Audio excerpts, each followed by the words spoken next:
স্বরাষ্ট্র মন্ত্রণালয়ের রাজনৈতিক দুই শাখা থেকে আজকে একটি পরিপত্র জারি করা হয়েছে। সেই পরিপত্রের চিঠি আমরা পেয়েছি।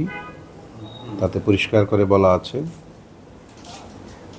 নিষিদ্ধ ঘোষিত বিভিন্ন সংগঠন বিভিন্ন ধরনের বেআইনি কার্যক্রম, বিশেষ করে বেআইনি মিছিল শোডাউন করার একটা প্রচেষ্টা আছে এবং এর ফলে নাশকতা এবং আইনশৃঙ্খলা পরিস্থিতি বিঘ্ন ঘটিয়ে বিশৃঙ্খলা সৃষ্টি করার একটা বিষয় আশঙ্কা দেখা দিয়েছে।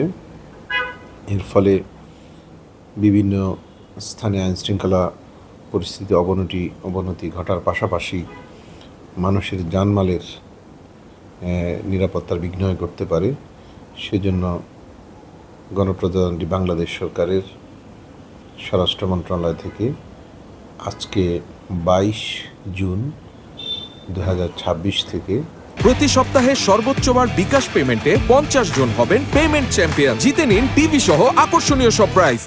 30 জুন 2026 পর্যন্ত বিভিন্ন জেলায় এইড টু সিভিল অ্যাডমিনিস্ট্রেশন এর আওতায় সেনাবাহিনী মোতায়েন করা হয়েছে। বাংলাদেশ সেনাবাহিনীর সদস্যরা ইতিমধ্যে আমাদের কাছে রিপোর্ট করেছেন, তারা এখানে থাকবেন এবং আইনশৃঙ্খলা পরিস্থিতির উন্নয়নের জন্য এবং আইনশৃঙ্খলা পরিস্থিতিকেও যাতে বিঘ্ন না ঘটায় সেজন্য ওনারা কাজ করবেন।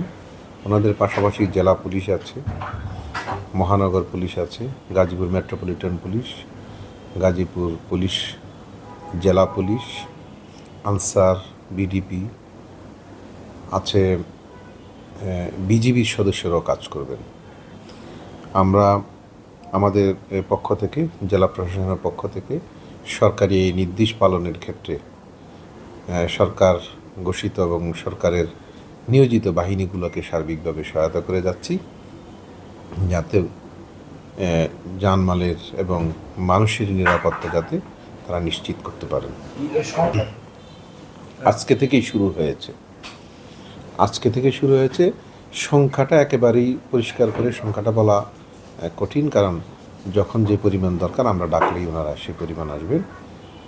প্রাথমিকভাবে একটি বিশাল সংখ্যক সেনা সদস্য তারা অবস্থান নিয়েছেন এবং বিজিবিও কাজ করছেন।